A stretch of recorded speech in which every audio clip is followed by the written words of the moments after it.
दोस्तों, आज आप लोग को मैं एक कहानी बताने जा रहा हूँ। ये सच्ची घटना है एक लड़के की।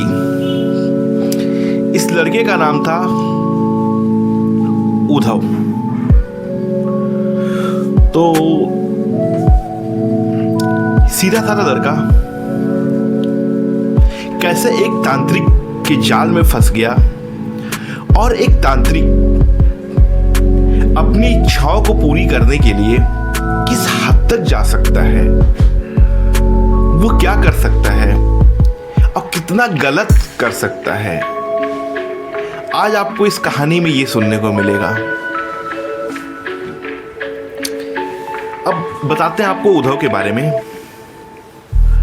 उद्धव लड़का नॉर्मल सी फैमिली, मिडिल क्लास की फैमिली में था और वही है, मिडिल क्लास फैमिली का एक ही सपना होता है, किसी तरीके से लड़का एक नौकरी हो जाए, सेटल हो जाए, देन शादी। तो लड़का पढ़ाई करता, मन लगा के मेहनत करता कि मुझे भी सरकारी नौकरी लेनी है, और स्कूल जाता, स्कूल से आता, अपना खेलना कूदना, फिर काम होमवर्क करना, फिर अपनी दुनिया में मस्त हो जाना। उद्धव के ज्यादा दोस्त नहीं थे, इसने ज्यादा अपने फ्रेंड्स बनाए नहीं, बट एक लिमिटेड फ्रेंड थे, लेकिन जितने थे वो काफी थे। उद्धव का ही एक फ्रेंड था सुरेंद्र। सुरेंद्र से बहुत ही गहरी दोस्ती थी उद्धव की। दोनों में बहुत ही अच्छी फ्रेंडशिप थी और अपनी सारी बातें उद्धव सुरेंद्र से शेयर करता और सुरेंद्र भी अपनी सारी बातें शेयर करता उद्धव से, लेकिन अपनी जिंदगी का एक सच छुपा के। जो सुरेंद्र था, उसकी जिंदगी के दो पहलू थे। उसने उद्धव को अपनी जिंदगी का एक ही पहलू बताया और दूसरा पहलू नहीं बताया। दोनों मिलते, क्लास में बैठते, खाना खाते, साथ में टहलते, होमवर्क करते, कोई भी प्रॉब्लम होती मिलके साथ सॉल्व करते और हर चीज साथ करते। लेकिन उद्धव को लगता था यार हमें थोड़ा सा कुछ और करना चाहिए एक्टिविटी। तो वो सुरेंद्र से शेयर करता, यार हम कैसे आगे बढ़ सकते, क्या करें, हमें आगे क्या क्या करना चाहिए। तो सुरेंद्र मुस्कुराता उसे देख के, लेकिन उद्धव को क्या पता कि सुरेंद्र के दिल में क्या चल रहा है। अब उद्धव आया 12th क्लास में। अब ये काफी बड़े हो चुके थे दोनों दोस्त। 12th क्लास में आने के बाद इन लोगों की चीजें काफी बदल चुकी थी, काफी हार्मोन चेंज, काफी इन लोग के दाढ़ी मूछ आ गई थी। इन लोग एक प्रकार से यंग होने लगे थे। अब जब दोनों यंग हो गए तो हुआ क्या कि अब यहाँ से कॉलेज जाना है 12th पास करके। तो अब सुरेंद्र उधर से कुछ उखड़ा रहता था। ये बात समझ नहीं पाया उद्धव। तो उद्धव को लगा शायद सुरेंद्र के अपने काम में बिजी हो या कुछ घर की प्रॉब्लम्स हो, बिकॉज प्रॉब्लम्स तो आती जाती रहती हैं। अब जब भी अपने कॉलेज में क्लास में आता था उद्धव, तो उसके और भी फ्रेंड्स अब बढ़ने लगे। उद्धव की दोस्ती अब बढ़ने लगी। जिस चीज से गुस्सा होता था सबसे ज्यादा सुरेंद्र इन चीजों को देखता और अंदर ही अंदर उसे गुस्सा लगता, क्योंकि अब उद्धव की दोस्ती बढ़ने लगी थी। उद्धव और कई लोगों से बात करने लगा था। सुरेंद्र को अब अंदर ही अंदर उद्धव से जलन होने लगी। ये दोस्ती एक नफरत में बदलने लगी। लेकिन उद्धव इन सब चीजों से अनजान था। सुरेंद्र उस दिन तो आग बबूला हो उठा जब देखा कि उद्धव की कुछ लड़कियां भी दोस्त बन चुकी हैं। ये देख के सुरेंद्र की कपकपी मच गई, उसके दिमाग में हलचल मच गई। सुरेंद्र को यह सहन नहीं हुआ। सुरेंद्र बहुत ज्यादा गुस्से में लाल। सुरेंद्र ने तुरंत अपना बैग उठाया और घर के लिए निकल गया। उद्धव ने पूछा, यार क्या हुआ, कहाँ जा रहे हो क्लास छोड़ के? तो सुरेंद्र ने बताया कि ऐसा है यार, मेरे घर पे ना थोड़ा फंक्शन था, कुछ काम था, तो मुझे आज घर पे जल्दी जाना पड़ेगा। सुरेंद्र लेकिन अपने घर नहीं गया। सुरेंद्र को अपने घर जाना था, लेकिन आज वो अपने ननिहाल की तरफ मुड़ गया। वो अपने ननिहाल गया। उद्धव को शायद लगा कि ठीक है यार, घर पे फंक्शन होते रहते हैं, लोग जाते हैं आते हैं, ये भी गया होगा। उद्धव भी, सुरेंद्र भी। उद्धव नेक्स्ट दिन आया तो उद्धव सुरेंद्र को ढूंढ रहा था, लेकिन सुरेंद्र कहीं भी मिला नहीं। तो सोचा शायद लेट आए सुरेंद्र। एंट्रोल हो गया, तब भी सुरेंद्र कहीं नहीं दिखा। उद्धव सोचने लगा, यार क्या हो गया, आज आया नहीं सुरेंद्र। उद्धव का मन भी नहीं लग रहा था सुरेंद्र के बिना। ये सोचते सोचते एंट्रोल हो गया, फिर देन छुट्टी हो गई। लेकिन आज उद्धव उदास हुआ कि यार अपने फ्रेंड को नहीं देख के कि क्या हुआ, क्योंकि आज उद्धव की सुरेंद्र से बात नहीं हो पाई थी। उद्धव उदास मन से घर गया तो खाना खाने का आज मन नहीं किया उद्धव को। कहा यार आज पता नहीं क्यों एक बात हुई यार, फ्रेंड से बात नहीं हो पाई, कुछ हालचाल नहीं मिल पाया। तब उसे याद आया कि अच्छा यार वो मेरे पास ना सुरेंद्र के घर का नंबर है। मैं एक काम करता हूं, सुरेंद्र को फोन करता हूं कि कहां पे है, क्यों नहीं आया आज स्कूल। तो उद्धव ने जुगाड़ करके पैसे का जुगाड़ करके पीसीओ पे गए और पीसीओ से फोन किया सुरेंद्र के घर पे। तब उद्धव को पहली बार पता चला कि सुरेंद्र तो घर ही नहीं आया है कल से, और वो अपने नानिहाल गया हुआ है, नाना के यहां। ये बात जब उद्धव ने सुना, उद्धव बहुत असमंजस में पड़ गया। तो उद्धव ने पूछा कि अच्छा आंटी, आपके घर पे कोई फंक्शन नहीं था कल? कहे नहीं बेटा, हमारे यहाँ कोई फंक्शन नहीं था।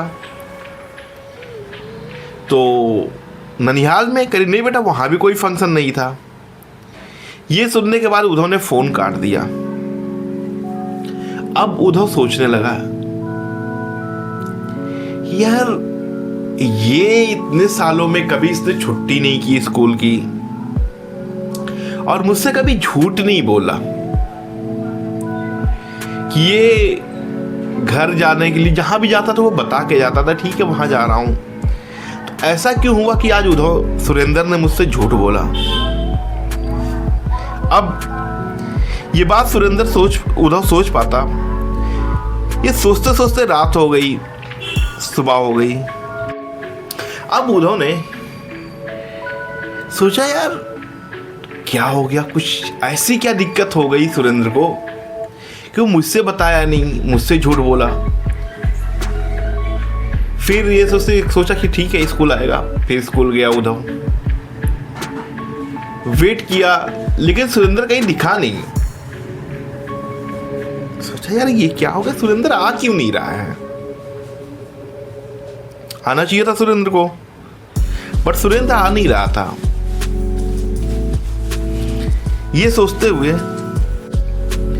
तो उसने क्या किया, सोचा यार एक काम करता हूं, मैं और दोस्तों से पता करता हूं। तो दूसरे दोस्तों से बात की, यार क्या हुआ, सुरेंद्र क्यों नहीं आ रहा, कुछ आइडिया है? जिससे ये बात उद्धव पूछता, उल्टा उद्धव से एक ही बात पूछता, यार ये तो बात तुमसे पूछनी की थी, तुम उसके क्लोज फ्रेंड हो। ये बात तो तुम्हें पता होनी चाहिए। पूरे दिन आज उद्धव का क्लास में मन नहीं लग रहा था, उसका पढ़ाई में कतई मन नहीं लग रहा था। अब वो केवल एक ही चीज के दिमाग में गूंज रही थी कि यार सुरेंद्र कब आएगा, सुरेंद्र कब आएगा, कब आएगा। लेकिन सुरेंद्र का कुछ अता पता ही नहीं।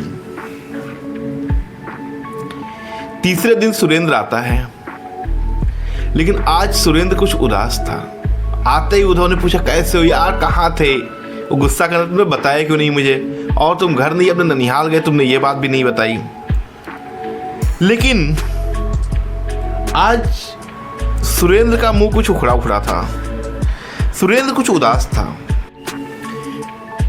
तो उद्धव को लेकिन ये बात अच्छी नहीं लगी कि उसका फ्रेंड आज उदास क्यों है।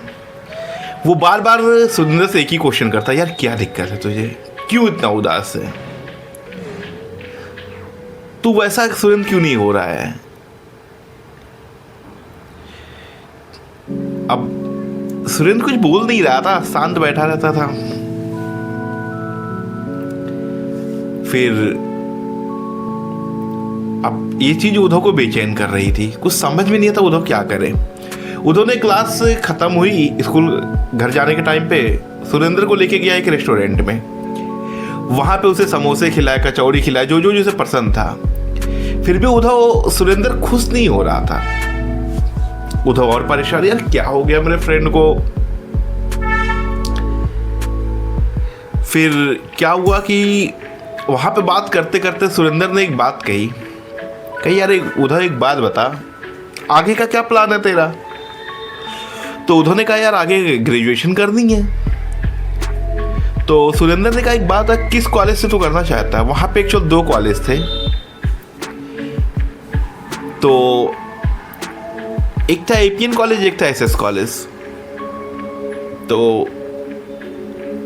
उद्धव ने कहा यार जिससे बता उससे कर लेते हैं, हमें क्या है, हमें तो ग्रेजुएशन ही करनी है। तो सुरेंद्र ने कहा एक काम करो, जो एसएस कॉलेज है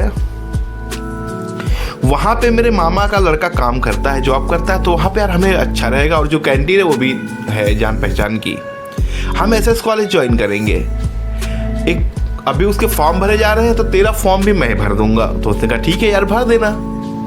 कह रहा एक काम कर, तू अपनी फोटो मुझे दे दे, मैं तेरा फॉर्म फिल करके फिर तुझे बताता हूँ, एक साथ दोनों को जमा करा दूँ। मामा के लड़के को दे दूंगा तो हमें कॉलेज भी नहीं जाना पड़ेगा जमा करने, वो जमा कर देंगे। उद्धव ने कहा ठीक है। उद्धव ने अपनी फोटो दे दी, और जो जो चीज मांगी थी उसने आधार कार्ड की फोटो कॉपी वो दे दी, और पेमेंट कर दिया। कह रहा ठीक है यार जमा कर देना। उसके बाद फिर दूसरे दिन स्कूल में आया उद्धव, ये पूछने के लिए क्या हुआ यार, फॉर्म भर दिए। लेकिन फिर सुरेंद्र ने नहीं दिखा पूरे स्कूल में। उद्धव कह रहे यार ये क्या हो गया यार, जिसके सुरेंद्र फिर गायब हो गया। फिर सोचता रहा यार चलो देखते शायद लेट आए, क्या पता आज कॉलेज गया हो, तो आज उसने छुट्टी मारी हो कि कॉलेज में काम कराने के लिए गया हो, फॉर्म जमा करने के लिए। तो उसके बाद ये शाम को घर आया, दूसरे दिन का इंतजार करने लगा कि यार एंट्रेंस की, क्योंकि उन कॉलेजों में एंट्रेंस एग्जाम होता था, तो एंट्रेंस एग्जाम के बारे में भी पूछने के लिए। लेकिन सुरेंद्र फिर आज नहीं दिखा। अब उद्धव परेशान। उद्धव ने क्लास किया, घर गया, सुरेंद्र को फोन किया उद्धव ने घर पे, फिर वही कहानी कि बेटा वो तो घर ही नहीं आया है। अब इस बार उद्धव ने क्या किया, ननिहाल का भी नंबर पता किया। पता चला ननिहाल में भी उद्धव आया हुआ है, लेकिन बेटा वो कहीं नाना के साथ गया हुआ जंगल में। 2 दिन बाद उद्धव के साथ एक घटना चालू होती है। उद्धव स्कूल से अपने घर जा रहा था, लेकिन आज उसकी साइकिल जो थी गड़बड़ चल रही थी। 3 जगह उद्धव का एक्सीडेंट होते होते बचा। उद्धव को लगा शायद मेरा एक्सीडेंट यहां हो जाए, किसी तरीके से बचते बचते वो घर गया। जब वो घर गया, देन ये घर जब आ रहा था तो इसके सर में दर्द सा चालू हो गया। तो उद्धव को लगा यार शायद मैंने 2-4 दिन टेंशन में था तो सही से खाना नहीं खा पाया, इसलिए सर दर्द हो रहा होगा। घर पे गया, सर दर्द बढ़ता रहा। सुबह जब उद्धव उठने की कोशिश किया तो देख रहा है उठ नहीं पा रहा है। तो इसने अपने घर वालों को बताया कि मेरे सर में दर्द हो रहा है। घर वालों ने कहा कि लग रहा है स्कूल ना जाना पड़े तो ये बहाना कर रहा है। एक काम करते हैं, जबरदस्ती स्कूल लेके जाते हैं, इसको छोड़ के आते हैं।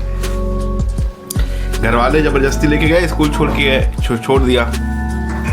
बट हकीकत में उद्धव को बहुत ज्यादा सर दर्द कर रहा था। वो क्लास में बैठा बैठा सो रहा था।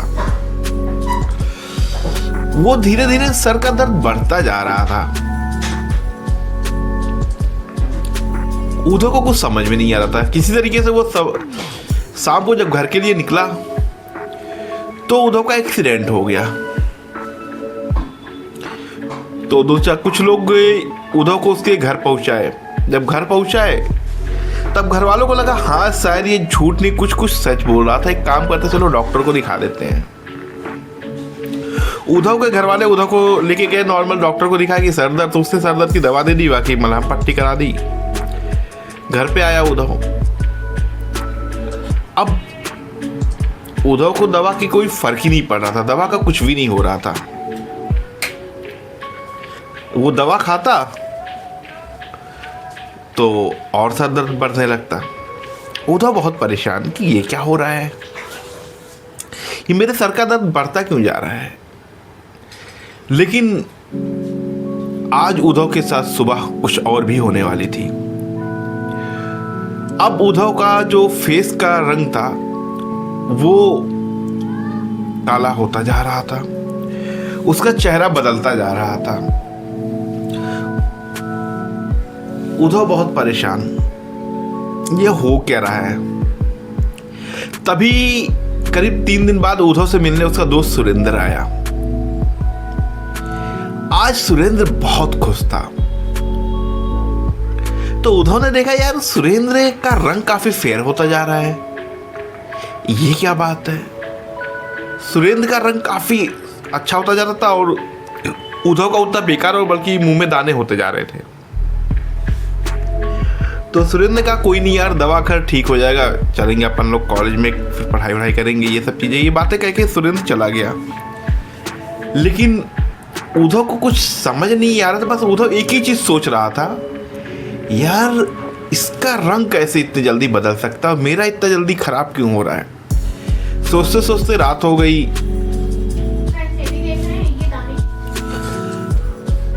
उद्धव को अब नींद नहीं आ रही, यही चीज सोचते हुए।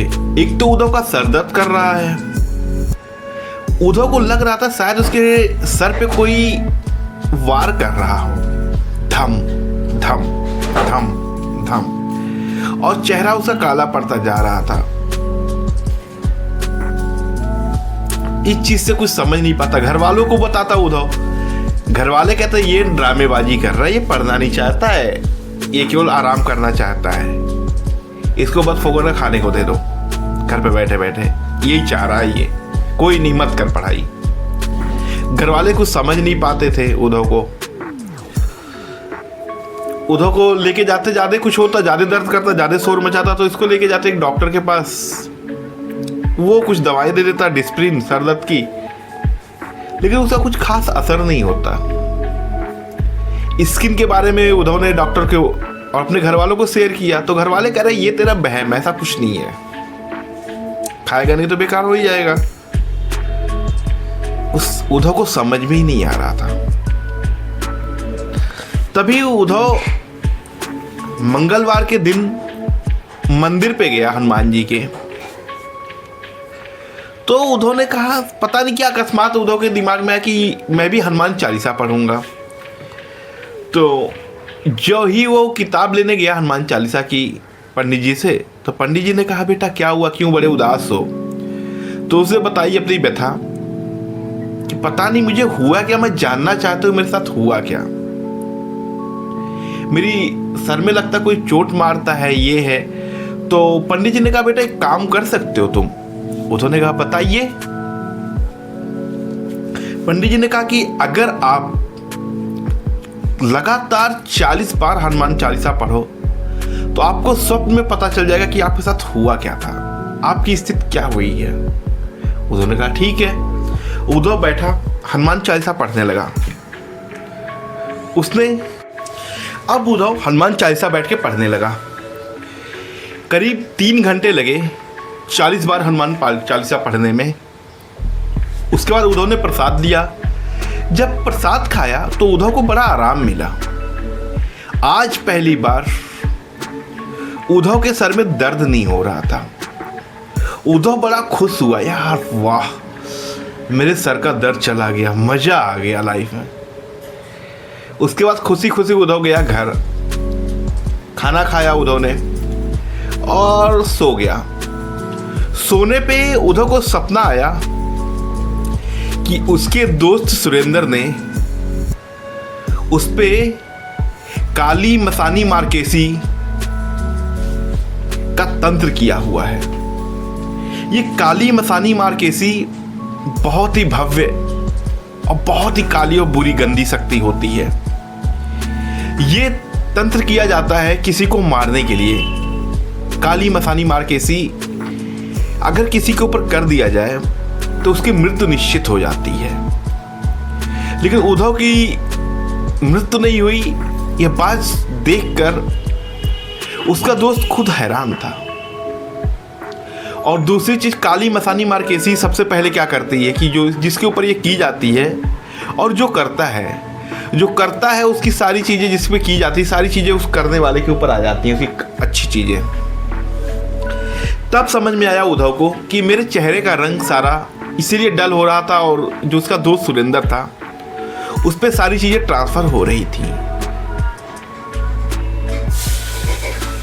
अब सुबह उठा उद्धव और सबसे पहले अपने घर वालों को बताया कि मेरे ऊपर काली मसानी मार्केसी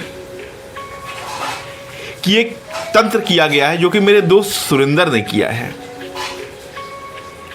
जो ही ये बात वो अपने घर वालों को बताया, घर वाले उस पर हंसते हैं, पागल बना रहा तू, बेवकूफ बना रहा हम लोग को, बेवकूफ हो। अब वो लोग घर वाले कहते ये ऐसे ही है। अब उद्धव बहुत उदास हो गया। उद्धव को पता तो चल गया कि मेरे ऊपर काली मसानी मार्केसी की विद्या हुई है, तंत्र हुआ पड़ा है, इसका उपचार कैसे करूं। तो उसके बाद फिर उद्धव गया उसी हनुमान मंदिर जाने पे पुजारी जी से मिला और पुजारी जी को अपनी सारी बात बताई उद्धव ने कि ऐसी ऐसी बात है। तो पुजारी जी ने काम बताया कि बेटा ऐसा होता है कि तंत्र का उपचार तंत्र से ही होता है। ये अगर तुम सबसे बेहतर उपचार और जल्दी चाहते हो तो किसी तांत्रिक से मिलो, वो तुम्हारा उपचार बहुत अच्छे से तुरंत कर देगा। तो उद्धव ने कहा पंडित जी मैं तो इन सब चीज़ों को जानता नहीं, अगर किसी तांत्रिक को आप जानते हो तो बताओ। तो उन्होंने एक जगह भेजा कि वहाँ पे रहते हैं, पता करना जाना तांत्रिक का नाम। अब उद्धव उस तांत्रिक के पास गया, तांत्रिक के पास बैठा और जैसे ही तांत्रिक ने अपनी गद्दी लगाई, तांत्रिक तुरंत बोला ओ आ गया तू जिंदा है? तू कैसे जिंदा है? तुझे तो अभी तक मृत्युलोक में होना चाहिए था। तूने अपनी रंगत देखी है? तेरा ये दर्द कैसे कंट्रोल हुआ? तुझे तो अभी तक मृत्यु की सैया पे होना चाहिए था। ये बात सुनकर उद्धव ने तांत्रिक के पैर पकड़ लिए कि बाबा मुझे उपचार बताओ, मुझे निकालो इन सब चीजों से। तब उद्धव ने तब देख के वो तांत्रिक ने कहा अच्छा तू बचा हुआ है क्योंकि तेरे ऊपर पीछे एक बहुत बड़ी शक्ति का हाथ है जिसने तेरी मृत्यु को रोक दिया। उद्धव ने जानना चाहा कि वो कौन है। तब उस तांत्रिक ने कहा तेरे ऊपर हनुमान जी की कृपा है, उन्होंने तेरे मृत्यु आने से रोक लिया। तेरी मृत्यु तो बहुत कगार थी, बट उन्हीं का हाथ होने पे तू बचा हुआ है आज तक। तो उद्धव ने कहा कि कोई नहीं बाबा, आप मेरे तंत्र का कुछ ना कुछ उपचार करो। तो उन्होंने कहा देख, मैं तेरा तंत्र कितना ख़त्म कर सकता हूँ, क्या कर सकता हूँ, ये तुझे अमावस्या की रात को आना पड़ेगा और कुछ सामग्री बताऊंगा, उस सामग्री को लेके आना। अब उद्धव इंतजार करने लगा अमावस्या के दिन का। अमावस्या की रात आई, उद्धव को थोड़ी बहुत तांत्रिक ने चीज़ें बताई थी, वो लेके गया। 10 बजे तांत्रिक पूजा पे बैठा, उद्धव को बैठाया सामने। तांत्रिक ने अपनी पूजा आरंभ की। ये सब देखते 11 जब बज गए, 1 घंटे बाद, तब तांत्रिक ने बताया कि काली मसानी मार्केसी जो तेरे पर हुई है विद्या, ये तेरी मृत्यु को बहुत ही निश्चित कर देती है। ये बहुत ही काली शक्ति है, बहुत ही विकराल शक्ति है और ये तेरे ऊपर काफ़ी असर दिखा चुकी है। हाँ, मैं इस विद्या का कुछ ना कुछ कम कर सकता हूँ इसको, लेकिन ख़त्म नहीं कर सकता हूँ इसको। पूर्णतः इस काली शक्ति को तुम्हारे ऊपर से मैं ख़त्म नहीं कर सकता हूँ। हाँ, इस पावर को कम कर सकता हूँ, लेकिन इसके लिए मुझे उस काली मसानी मार्केसी से मुझे संपर्क करना पड़ेगा। उसके बाद 12 बजे, तो 3 घंटे की कठिन पूजा के बाद उस तांत्रिक ने काली मसानी मार्केसी विद्या से संपर्क किया। तो उसने कहा ठीक है, लेकिन तुम्हें बलि देनी पड़ेगी। अगर मैं बलि से खुश हुई तो मैं इसको कुछ रिलीफ दे दूंगी, इस लड़के को। उसने कहा ठीक है। अगली अमावस्या का दिन निश्चित हुआ। बलि के लिए तांत्रिक तैयार हुआ। अब अमावस्या के दिन आया और बलि की सारी चीजें इकट्ठा की तांत्रिक ने और बलि देने का समय आया। बलि के लिए काली मसानी मार्केसी ने कहा कि मुझे एक्यूरेट 2:48 रात्रि में, अमावस्या की रात को बलि चाहिए। उस रात को बलि दी गई। अब उद्धव के सर का दर्द बहुत ज्यादा कम हो गया, खत्म हो गया सर का दर्द। उद्धव का दिमाग फिर से उसी तरीके से हो गया जैसे पहले था, लेकिन उद्धव के चेहरे का रंग नहीं बदल सका। उद्धव फिर भी खुश हुआ, चलो यार कुछ तो हुआ, कोई नहीं, मैं ढूंढता रहूंगा किसी न किसी दूसरे तांत्रिक को जो मेरा पूरा उपचार कर सके। इस तरीके से उद्धव की यात्रा अभी भी लगातार रुकी हुई है। वो इसी सर्च में है कि कोई मिले और उसकी सारी बाधाओं को दूर करे। ये थी एक तांत्रिक दोस्त की कहानी।